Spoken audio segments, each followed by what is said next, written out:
Welcome বন্ধুরা, আমার all subject tuition চ্যানেলে তোমাদের সকলকে জানাই স্বাগতম। বন্ধুরা, তোমরা যারা 2025 সালের মাধ্যমিক পরীক্ষার্থী রয়েছে তাদের জন্য আজকের এই ভিডিওটি ভীষণই গুরুত্বপূর্ণ হতে চলেছে। আজকে আমরা যে বিষয়টা নিয়ে আলোচনা করব সেটা হচ্ছে মাধ্যমিকের বাংলা সাবজেক্টের আজকে আমরা কবিতা পোর্শনটা নিয়ে আলোচনা করব। বাংলাতে তোমাদের কবিতা মোট আছে 7টি। এই 7টি কবিতার মধ্যে মোস্ট ইম্পর্ট্যান্ট আকারে 3 মার্কসের প্রশ্ন কোন অধ্যায়গুলো থেকে আসতে পারে, 5 মার্কসের প্রশ্ন কোন অধ্যায়গুলো থেকে আসতে পারে এবং কোন অধ্যায়গুলো থেকে 3 মার্কসের প্রশ্ন আসার সম্ভাবনা নেই এবং 5 মার্কসের প্রশ্ন আসার সম্ভাবনা নেই কোন অধ্যায়গুলো থেকে, সেই সম্পূর্ণ বিস্তারিত আলোচনা করব। এছাড়াও শর্ট প্রশ্ন এমসিকিউ প্রশ্নের জন্য তোমরা কি করবে সেগুলো নিয়েও আলোচনা করব। শেষে আমি তোমাদের মোস্ট ইম্পর্ট্যান্ট আকারে কিছু প্রশ্নগুলো দিয়ে দেব। তো ভিডিওটি খুবই গুরুত্বপূর্ণ হতে চলেছে, ভিডিওটি একটু স্কিপ না করে সম্পূর্ণটি দেখার অনুরোধ রইল। তোমরা যদি আমার চ্যানেলে নতুন হয়ে থাকো তাহলে কিন্তু চ্যানেলটিকে অতি অবশ্যই সাবস্ক্রাইব করে পাশে থাকা বেল বাটনটি ক্লিক করে রাখতে একদমই ভুলবে না। তো মাধ্যমিকে আমাদের কবিতা পোষণ থেকে মোট কবিতা আছে 7টি। অসুখী একজন, আয় আরও বেঁধে বেঁধে থাকি, আফ্রিকা, অভিষেক, প্রলয়োল্লাস, সিন্ধু তীরে, অস্ত্রের বিরুদ্ধে গান।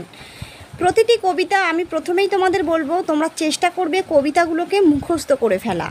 আমি আমার বেশিরভাগ স্টুডেন্টদের এটাই করিয়ে থাকি, কবিতাগুলো না দেখে মুখস্থ করিয়ে নিই, প্রত্যেকটা কবিতাকেই না দেখে মুখস্থ করিয়ে নিই, যাতে করে একটি যদি তোমরা বড় প্রশ্ন লিখতে যাও সেখানেও তোমরা কবিতার বিভিন্ন লাইনগুলো কোটেশন আকারে সেখানে যদি তুলে দাও তাহলে সেই বড় প্রশ্নগুলোর মান স্ট্রং হয়।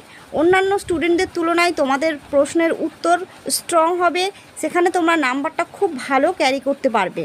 তো সেই জন্যই বলছি কবিতাগুলো যদি মুখস্থ করে নিতে পারো শর্ট টাইপ প্রশ্নে বা এমসিকিউ প্রশ্নে তো কোনো কথাই থাকবে না, সেখানে তোমাদের একদম ইজি হয়ে যাবে সব কিছুই, আর বড় প্রশ্নই কাজ লাগছে। তাহলে সব থেকে ভালো হবে বছরের শুরুর দিকে তোমরা যেহেতু আছো এখনও পর্যন্ত, তোমরা কিন্তু প্রত্যেকটি কবিতাকে না দেখে মুখস্থ করে নেওয়ার চেষ্টা করবে। প্রথমেই আমরা আলোচনা করব অসুখী একজন কবিতা। এই অসুখী একজন কবিতা থেকে 2025-এ 5 মার্কসের প্রশ্ন আসার চান্স আছে, এখান থেকে 3 মার্কসের কোনো প্রশ্ন আসবে না। নেক্সট আয় আরও বেঁধে বেঁধে থাকি, এই অধ্যায় থেকেও তোমরা 5 মার্কসের জন্য প্রশ্ন রেডি করবে, এখান থেকে 3 মার্কসের প্রশ্ন আসবে না। এরপর আফ্রিকা, এই আফ্রিকা কবিতাটি এবছরের 2025 সালের জন্য ভীষণই গুরুত্বপূর্ণ একটি কবিতা। এই অধ্যায় থেকে তোমরা 5 মার্কস 3 মার্কস উভয় প্রশ্নই পেতে চলেছ। এই অধ্যায় থেকে দেখবে তোমাদের 5 মার্কসেরও প্রশ্ন এসেছে এবং 3 মার্কসেরও প্রশ্ন এসেছে। দেখো, অসুখী একজন এবং আয় আরও বেঁধে বেঁধে থাকি থেকে 5 মার্কসের যে প্রশ্ন আসবে বললাম সেটা কিন্তু সংশয়াত্মক, আসতেও পারে নাও পারে, কিন্তু এই যে আফ্রিকা থেকে বলছি এখান থেকে কিন্তু 100% তোমাদের 5 মার্কস এবং 3 মার্কস উভয় প্রশ্ন আসার চান্স খুব বেশি। ঠিক আছে, যদি 3 মার্কসের নাও আসে 5 মার্কস তো আসবে এবং 5 মার্কস যদি না আসে তাহলে 3 মার্কস তো আসবেই। তবে এখান থেকে কিন্তু তোমাদের দুটো প্রশ্নই আসতে পারে, 5 মার্কস এবং 3 মার্কস, অর্থাৎ এই অধ্যায়টি ভীষণই গুরুত্বপূর্ণ, তোমরা কিন্তু এই অধ্যায়টি ভালো করে করবে। নেক্সট হচ্ছে অভিষেক। এই অভিষেক অধ্যায়টি থেকেও তোমাদের এবছরে 2025 সালে 5 মার্কস এবং 3 মার্কস উভয় প্রশ্ন আসারই চান্স আছে। ভীষণই গুরুত্বপূর্ণ আফ্রিকা এবং অভিষেক কবিতা দুটি। নেক্সট হচ্ছে প্রলয়োল্লাস থেকে তোমাদের 3 মার্কসের কোনো প্রশ্ন আসবে না, তোমরা 5 মার্কসের প্রশ্ন এখান থেকে রেডি করবে। তারপর আছে সিন্ধু তীরে কবিতাটি থেকে তোমাদের 5 মার্কসের কোনো প্রশ্ন আসবে না, এখান থেকে 3 মার্কসের জন্য প্রশ্ন মোটামুটি রেডি করে রাখবে। লাস্ট অধ্যায়, সেটাও খুবই গুরুত্বপূর্ণ একটি অধ্যায়, সেটা হচ্ছে অস্ত্রের বিরুদ্ধে গান। এখান থেকে তোমাদের 5 মার্কস এবং 3 মার্কস উভয় প্রশ্নই রেডি করতে হবে। দুরকম প্রশ্নই কিন্তু এখান থেকে আসার চান্স আছে। অর্থাৎ আমরা মোট 3টি অধ্যায়কে দেখলাম, যেটা খুবই গুরুত্বপূর্ণ অধ্যায়, যে 3টি অধ্যায় তোমরা কোনোভাবে স্কিপ করতে পারবে না, সেটা হচ্ছে আফ্রিকা, অভিষেক এবং অস্ত্রের বিরুদ্ধে গান।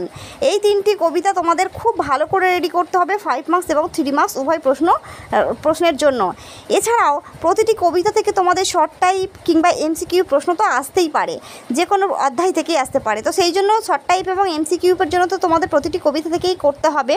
তো আমি তোমাদের রেকমেন্ড করব প্রত্যেকটি কবিতাই ভালো করে মুখস্থ করার। ঠিক আছে, যেমন প্রশ্নগুলো দেখলে একটু আলোচনা করলে বুঝতে পারবে তোমরা। দেখো, এখানে আছে একটা কুকুর চলে গেল, হেঁটে গেল গির্জার এক নান, একটা সপ্তাহ আর একটা বছর কেটে গেল। এই বর্ণনার মধ্য দিয়ে বক্তা কি বোঝাতে চেয়েছেন? এটা অসুখী একজন কবিতার মেন ভাইটাল একটা লাইন। ঠিক আছে, এই লাইনটা তোমরা খুব ভালো করে রেডি করে রাখবে, আর বাকিগুলো তোমরা দেখবে আর নিজে থেকেই পারছো। এটা কিন্তু 3 নম্বরের জন্য এই 3টি প্রশ্ন দিয়েছি। সব চূর্ণ হয়ে গেল, জ্বলে গেল আগুনে, কিসের প্রভাবে সব চূর্ণ হয়ে গেল, কি চূর্ণ হলো এবং আগুনে জ্বলে গেল? সেই মেয়েটির মৃত্যু হলো না, কোন মেয়েটির কথা বলা হয়েছে, কেন তার মৃত্যু হলো না। অর্থাৎ এই 3টি প্রশ্ন যদি তোমরা রেডি করতে পারো, এখান থেকে আর কোনো প্রশ্ন তোমাদের মুখস্থ করা লাগবে না, যে কোনো প্রশ্ন আসুক না কেন তোমরা লিখে ফেলতে পারবে। 5 নম্বরের জন্য দেখো, তারপর যুদ্ধ এলো। তারপর বলতে কখন, যুদ্ধের পরিণতি কী হয়েছিল। দেখো আমি যে 3টি প্রশ্ন প্রথমে বললাম, সেই 3টি প্রশ্নই যদি তোমরা খুব ভালো করে করো, এইগুলো তো তোমাদের আসবে, এই কথাগুলো তোমরা সেখানে পাবে। অর্থাৎ লাইন অন্যান্য ঘুরিয়ে ঘাড়িয়ে আসবে, তো প্রশ্নের উত্তর কিন্তু তোমাদের একই হবে, একই রকমের হবে। তো সেই জন্যই বলছি টেক্সটটাকে খুব ভালো করে খুঁটিয়ে পড়তে হবে, যাতে করে প্রত্যেকটি লাইন তোমরা ধরতে পারো। এছাড়াও তোমরা সহায়িকা বইতে দেখবে অনেক রকমের প্রশ্ন আছে, সব প্রশ্নের উত্তরগুলো একবার করে রিডিং মারবে। প্রথমে আমি যে প্রশ্নগুলো দিচ্ছি, এই প্রশ্নগুলো তোমরা শুধুমাত্র মুখস্থ করে নেবে, আর বাকি প্রশ্নগুলো রিডিং পড়ে গেলেই কিন্তু তোমাদের জন্য যথেষ্ট হয়ে যাবে। দেখো, আমি তাকে ছেড়ে দিলাম। আমির বেদনা অসুখী একজন কবিতায় কিভাবে চিত্রিত হয়েছে। এই যে এই আমির বেদনা অর্থাৎ কবি নিজে, যিনি লিখছেন, যিনি কথাগুলো বলছেন, তার বেদনা এখানে কিভাবে চিত্রিত হয়েছে, লাইনটা কিন্তু খুবই গুরুত্বপূর্ণ। আমি তাকে ছেড়ে দিলাম দূরে। দেখো, আমি তাকে ছেড়ে দিলাম বলে লাইন আছে, অনেক কথা আছে, তারপরে শেষে দেওয়া আছে দূরে, মানে চলে গেলেন কবি অনেক দূরে। কথক চলে যাওয়ার পরের ঘটনাক্রম বর্ণনা করো। চলে যাওয়ার পর কি হয়েছিল সেই ঘটনাগুলো ক্রমে আলোচনা করবে। প্রথমের প্রশ্নটা দেখতে পারো, তারপর যুদ্ধ এলো, তারপর বলতে কখন, যুদ্ধের পরিণতি কী হয়েছিল। এই কথাগুলোই কিন্তু এই উত্তরগুলোই তোমরা আবার এখানেও পাবে। অসুখী একজন কবিতাটির মূল বিষয়বস্তু। এই মূল বিষয়বস্তুটা তোমাদের করে রাখতে হবে। মূল বিষয়বস্তুটা যদি করে রাখো, তাহলেও কিন্তু দেখবে এই সমগ্র প্রশ্নের উত্তর তোমরা ওখান থেকেই পেয়ে যাচ্ছ। নেক্সট অধ্যায় আয় আরও বেঁধে বেঁধে থাকি। এখান থেকে 3 নম্বর এবং 5 নম্বরের মোস্ট ইম্পর্টেন্ট প্রশ্নগুলো দেখে নাও। প্রথম প্রশ্নটি কিন্তু তোমাদের 3 নম্বর এবং 5 নম্বর উভয় প্রশ্নের জন্যই গুরুত্বপূর্ণ। আমাদের ইতিহাস নেই, কে কেন কথা বলেছেন। দেখো, প্রশ্ন যেটা করা হবে সবসময় সেই মেন পয়েন্টটাকে ধরে উত্তরটা লেখার চেষ্টা করবে। তোমাদের সহায়িকা বইগুলোতেও দেখলে বুঝতে পারবে যে একাধিক একটা যদি গল্পের প্রশ্নের উত্তর যদি লিখতে হয়, সেই গল্পটাকেই যেন গল্পের অর্ধেক কথা যেন সেখানেই বলা হয়ে থাকে, দেখা যায়। কিন্তু তোমরা সেটা না করে যদি মেন পয়েন্টটাকে ধরে শুধুমাত্র উত্তরটুকু লিখে আসতে পারো, তোমাদের সময়টাও ঠিক টাইমে তোমরা কুলিয়ে উঠতে পারবে, সময়ের মধ্যে তোমরা সঠিক উত্তরগুলো সমস্তটা লিখে আসতে পারবে। আবার তার মধ্যে আবার শিক্ষকরা যখন খাতা কাটেন, তাদের তো গল্পটা জানার প্রয়োজন হয় না, তারা গল্পটা বোঝেন, জানেন, তারা কেবলমাত্র ওই প্রশ্নের উত্তরটা তোমার কাছ থেকে জানতে চেয়েছে। তোমরা যদি মেন প্রশ্নের উত্তর শুধুমাত্র ধরতে পারো, তাহলেই কিন্তু ভালো মার্কসটা তোমাদের হাতে চলে আসবে। তো সেই জন্যই বলছি, বেশি এক্সট্রা লেখার দরকার নেই। আর এই প্রশ্নটা তোমরা 8 নম্বরের জন্য, এই 5 নম্বরের জন্য রেডি করবে, 3 নম্বরের জন্য। আমাদের মাথায় বোমারু। বোমারু বলতে কি বোঝানো হয়েছে, আমাদের মাথায় বোমারু কেন। আমাদের চোখ মুখ ঢাকা, আমরা ভিখারি 12 মাস, কারা কেন 12 মাস ভিখারি। আয় আরও বেঁধে বেঁধে থাকি, কাদের উদ্দেশ্যে এই আহ্বান। এই অধ্যায় থেকে শুধুমাত্র 5 নম্বরের জন্য কয়েকটি করে রাখবে। পৃথিবী হয়তো বেঁচে আছে, পৃথিবী হয়তো গেছে মরে। কবির মনে এরূপ সংশয় জেগে ওঠার কারণ কি। আমাদের পথ নেই, আর কোন পথের কথা বলা হয়েছে। আমাদের পথ নেই কেন, কিছুই কোথাও যদি নেই, আয় আরও হাতে হাত রেখে আয় আরও বেঁধে বেঁধে থাকি। কোথাও কিছু না থাকার কারণ কি, এমন অবস্থায় হাতে হাত রাখা এবং বেঁধে বেঁধে থাকার প্রয়োজনীয়তা কী। দেখো, এরপর আমরা আলোচনা করব আফ্রিকা কবিতাটি নিয়ে। এই কবিতা কিন্তু খুবই গুরুত্বপূর্ণ, আগেই বলেছি। এই অধ্যায় থেকে একটি প্রশ্ন কিন্তু তোমরা স্কিপ করার চেষ্টাও করবে না। তো এখানে প্রথমে আমরা 3 নম্বরের প্রশ্নগুলো দেখে নেব। ছিনিয়ে নিয়ে গেল তোমাকে। তোমাকে বলতে কাকে বোঝানো হয়েছে, তাকে কে কোথা থেকে ছিনিয়ে নিয়ে গেল। মনে রাখবে, প্রশ্নটি ভীষণই গুরুত্বপূর্ণ প্রশ্ন তো বটেই। এই প্রশ্নটি কিন্তু অনেকভাবে আসতে পারে, তোমাদের কিন্তু উত্তরটি একই হবে। আর ধরো তোমাদের আসতে পারে, বাঁধলে তোমাকে বনস্পতির নিবিড় পাহারায়, কৃপণ আলোর অন্তপুরে। এই যে লাইনটা, এই লাইন তুলেও কিন্তু প্রশ্ন আছে যে কাকে কিভাবে কৃপণ আলোর অন্তপুরে বন্দি করা হয়েছিল। আবার বাঁধলে তোমাকে বনস্পতির নিবিড় পাহারায়, তোমাকে বলতে কাকে বোঝানো হয়েছে বা তাকে কিভাবে বনস্পতির পাহাড়ে আবদ্ধ করা হয়েছিল, এই কথাগুলো। আবার নতুন সৃষ্টিকে বারবার করছিলেন বিধ্বস্ত। এই লাইনগুলো তুলেও প্রশ্ন আসতে পারে। এলো মানুষ ধরার দলের আগমনের আগে আফ্রিকার স্বরূপ কেমন ছিল। আগের এই স্বরূপটা, এই যে ছিনিয়ে নিয়ে গেল তোমাকে বলতে কাকে বোঝানো হয়েছে, তাকে কে কোথা থেকে ছিনিয়ে নিয়ে গেল, এই ছিনিয়ে নেওয়ার এই আগের ঘটনা এখানেও কিন্তু উল্লেখ করতে হবে। নেক্সট হচ্ছে বিদ্রূপ করেছিল ভীষণকে। কে কিভাবে ভীষণকে বিদ্রূপ করেছিল। শঙ্কাকে চাচ্ছিলে হার মানাতে। কে কিভাবে শঙ্কাকে হার মানাতে চাইছিল। দাঁড়াও ওই মানহারা মানবীর দ্বারে। মানহারা মানবিক কে, তার দ্বারে কেন দাঁড়াতে বলা হয়েছে। 5 নম্বরের প্রশ্নগুলো দেখে নাও। এসো যুগান্তের কবি। যুগান্তের কবিকে কোন পরিস্থিতিতে তাকে আহ্বান করা হয়েছে? চিরচিহ্ন দিয়ে গেল তোমার অপমানিত ইতিহাসে। তোমার বলতে কার কথা বলা হয়েছে? তার অপমানিত ইতিহাসের সংক্ষিপ্ত পরিচয় দাও। সভ্যের বর্বর লোভ নগ্ন করলো আপন নির্লজ্জ অমানুষতা। সভ্যের বর্বর লোভের যে চিত্র আফ্রিকা কবিতায় ফুটে উঠেছে তা নিজের ভাষায় লেখো। নেক্সট অভিষেক কবিতাটাও কিন্তু ততটাই গুরুত্বপূর্ণ। এখানেও 3 নম্বর এবং 5 নম্বর উভয় প্রশ্নই আসবে। প্রথম প্রশ্ন, প্রমীলা ও ইন্দ্রজিতের কথোপকথন নিজের ভাষায় লেখো। ভীষণই গুরুত্বপূর্ণ একটি প্রশ্ন। প্রমীলা ও ইন্দ্রজিতের এই কথোপকথন যদি তোমরা করে রাখতে পারো তাহলে কিন্তু প্রমীলার বিভিন্ন উক্তি তুলেও কিন্তু এই একই প্রশ্ন ঘুরিয়ে ফিরিয়ে আসতে পারে। ধিক মোড়ে বক্তা কেন আত্মধিক্কার জানিয়েছেন? এই প্রশ্নগুলিও কিন্তু ঘুরিয়ে ফিরিয়ে আসতে পারে। অনেক রকমভাবে প্রশ্ন আসতে পারে, উত্তর কিন্তু একই হবে। সেই জন্য বলছি এই কয়েকটি প্রশ্ন আমি যেগুলো তোমাদের বাছাই করে দিচ্ছি, এই প্রশ্নের উত্তরগুলো তোমরা যদি একবার মুখস্থ করে ফেলতে পারো, বাকি প্রশ্নের উত্তরগুলো একবার রিডিং মারলেই তোমরা বুঝতে পেরে যাবে যে একই ধরনের উত্তর পাচ্ছ তোমরা।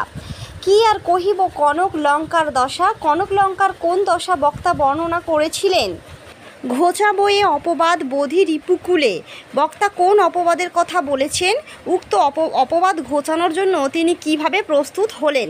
দেখো এই 4টি প্রশ্ন, কবিতাটাকে যদি 4টি ভাগে ভাগ করি তাহলে এই 4টি প্রশ্ন তোমাদের জন্য যথার্থ হবে। কিন্তু তাই বলে আমি বলছি না যে এই লাইনগুলো তুলেই পরীক্ষায় প্রশ্ন আসবে। এই 4টি প্রশ্ন যদি খুব ভালো করে মুখস্থ করে ফেলতে পারো তাহলে যে কোনো লাইন তুলে প্রশ্ন আসুক না কেন তোমরা সেই প্রশ্নের উত্তরগুলো একবার রিডিং মেরে নেবে, দেখবে তোমাদের মুখস্থ অলরেডি আছে মনে হবে। ঠিক আছে, এইভাবে কিন্তু পড়তে হবে তোমাদের। আর আগেই বলেছি কবিতাগুলো মুখস্থ করে নেওয়ার চেষ্টা তোমাদের করতে হবে। অতি অবশ্যই এই কবিতাটি, সম্পূর্ণ কবিতাটির প্রত্যেকটি লাইনই গুরুত্বপূর্ণ, প্রত্যেকটা লাইন গুরুত্বপূর্ণ। খুব সুন্দর একটি কবিতা, তোমরা খুব ভালো করে এই কবিতাটি রেডি করবে। নেক্সট প্রলয় উল্লাস।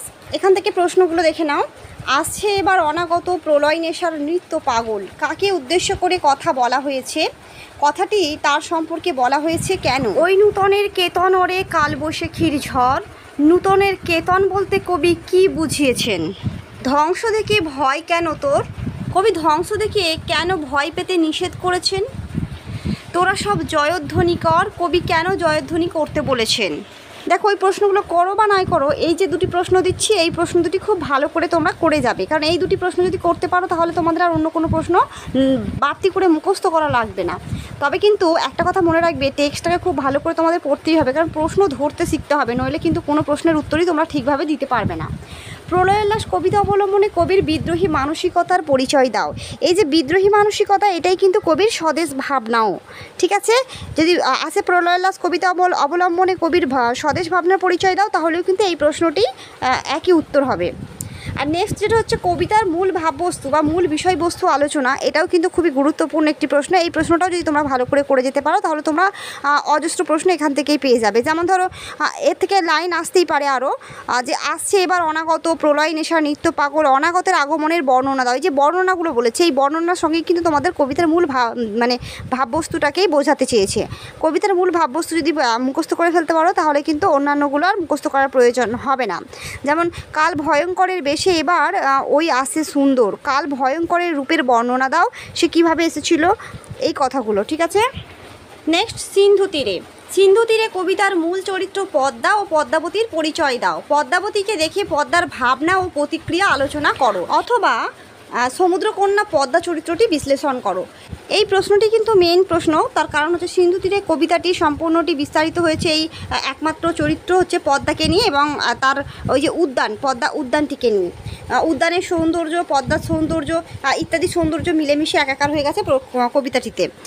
প্রশ্নটা কিন্তু অন্যভাবেও আসতে পারে যে সমুদ্র নৃপতি সুতা, সমুদ্রকন্যা পদ্মার গুণ বা আচার আচরণ বিশ্লেষণ করো, ইত্যাদিভাবেও কিন্তু প্রশ্ন আসতে পারে। তো প্রশ্নের উত্তরটা কিন্তু একই হবে। নেক্সট প্রশ্ন, সিন্ধু তীরে দেখে দিব্যস্থান। এই দিব্যস্থানের পরিচয় দাও। এখানে যে উদ্যানটি আছে তার পরিচয় দাও। পঞ্চকন্যা পায়লা চেতন। পঞ্চকন্যা কারা? তারা কিভাবে চেতন ফিরে পেয়েছিল? মানে এই যে এর সখীরা ছিল পঞ্চকন্যা, এদেরকে নিয়েই এই প্রশ্নটি। খুবই গুরুত্বপূর্ণ এই প্রশ্নগুলি। 3টে প্রশ্ন যদি তোমরা খুব ভালো করে রাখতে পারো, এখান থেকে কিন্তু আর কোনো প্রশ্ন করা লাগবে না। তবে একটা কথা, মেন কথা হচ্ছে আমি তোমাদের পরীক্ষার আগে, টেস্ট পরীক্ষার আগে কিন্তু একটা ভিডিও নিয়ে আসবো, সেখানে কিন্তু সম্পূর্ণ উত্তর নিয়ে আলোচনা করব এবং নানান রকম প্রশ্ন, অর্থাৎ এই যে প্রশ্নগুলো আমি তোমাদের বললাম, ততদিনে তোমরা এই প্রশ্নগুলো সমস্তটা মুখস্থ করে ফেলবে। মুখস্থ করে ফেলার পর আমি যখন আলোচনা করব, তোমরা দেখবে যে অন্যান্য প্রশ্নগুলো আলোচনা করব, তার উত্তরগুলো কি হতে পারে। এই প্রশ্নের মধ্যেই কিন্তু এই প্রশ্নের উত্তরগুলোই কিন্তু সেখানেও হবে। তো সেইগুলোই আমি তোমাদের সঙ্গে আলোচনা করে দেবো। নইলে পরীক্ষার সময় তোমরা জানা প্রশ্ন ছেড়ে আসবে। বেশিরভাগ সময় কিন্তু মাধ্যমিকের সময় এটাই হয়েছে যে জানা প্রশ্ন প্রত্যেকে ছেড়ে এসেছে, কারণ প্রশ্নটা ধরতে পারেনি। উত্তরগুলো মুখস্থ আছে কিন্তু প্রশ্ন এমনভাবে এসেছে যে প্রশ্নটা ধরতেই পারেনি, হয়তো অন্য একটা লাইন তুলে প্রশ্ন এসেছে, সেই জন্য প্রশ্নটা ধরতে পারেনি। তো এরকমটাই হয়ে থাকে, তাই আমি বিস্তারিত আলোচনা কিন্তু তোমাদের করে দেব। আজকের লাস্ট একটি অধ্যায়, কিন্তু মনে রাখবে এই অধ্যায় থেকে প্রশ্ন আসবেই আসবে। যে 3টি অধ্যায় বলেছিলাম তার মধ্যে এটাও একটি। অস্ত্রের বিরুদ্ধে গান।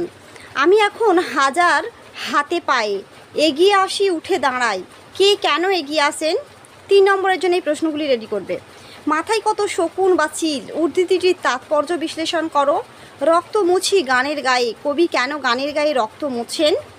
হাত নাড়িয়ে বুলেট তাড়ায়, হাত নাড়িয়ে কবি কিভাবে বুলেট তাড়ান? 5 নম্বরের জন্য যে প্রশ্নগুলি করবে, অস্ত্রের বিরুদ্ধে গান কবিতাটিতে কবির যুদ্ধবিরোধী মনোভাবের যে প্রকাশ ঘটেছে তা নিজের ভাষায় বিবৃত করো।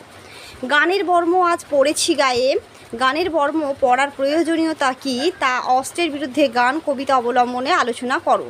অথবা এই প্রশ্নটি অন্যভাবে আসতে পারে, অস্ত্র ফেলো অস্ত্র রাখো গানের দুটি পায়ে, অস্ত্রের বিরুদ্ধে গানকে কবি কিভাবে প্রতিষ্ঠা করেছেন। তো বন্ধুরা, আজকের মতো ভিডিওটি এখানেই শেষ করছি। দেখা হচ্ছে নেক্সট ভিডিওতে। ভিডিওটি যদি একটু হেল্পফুল বলে মনে হয়ে থাকে তাহলে অতি অবশ্যই চ্যানেলটিকে সাবস্ক্রাইব করে পাশে থাকা বেল বাটনটি ক্লিক করে রাখতে একদমই ভুলবে না। ওকে, খোদা হাফেজ।